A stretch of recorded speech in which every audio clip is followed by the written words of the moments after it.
جب آپ لوگوں کے یہ 7 چکر مکمل ہو جائیں تو پھر آپ لوگوں نے مقام ابراہیم کے سامنے آنا ہے اور مقام ابراہیم کو اپنے سامنے رکھ کر 2 رکعت نفل نماز واجب الطواف آپ لوگوں نے ادا کرنے ہیں۔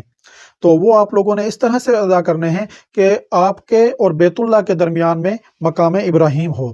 پھر آپ لوگوں نے وہ 2 رکعت نفل نماز واجب الطواف ادا کرنے کے بعد آپ لوگوں نے وہاں پر بیٹھے بٹھائے خوب دعائیں مانگنی ہیں۔ یہ قبولیت کا ٹائم ہے۔ اور ناظرین، یہ طواف کے جو نوافل ہیں یہ آپ لوگوں نے اسی ٹائم پر ادا کرنے ہیں جو ٹائم نوافل ادا کرنے کا ہوتا ہے، کہ فجر کے فرائض سے لے کر سورج نکلنے کا ٹائم ہے یا عصر کے فرائض آپ لوگوں نے پڑھ لیے ہیں اور مغرب سے پہلے کا ٹائم ہے، تو پھر آپ لوگ یہ نوافل ادا نہیں کر سکتے۔ آپ لوگ وہاں پر دیکھیں گے کہ بہت سے لوگ اس ٹائم پر نوافل ادا کر رہے ہوتے ہیں، لیکن ایسا نہیں ہے۔ آپ لوگوں نے ہر چیز سیکھنی ہے اور پھر ان پر عمل کرنا ہے۔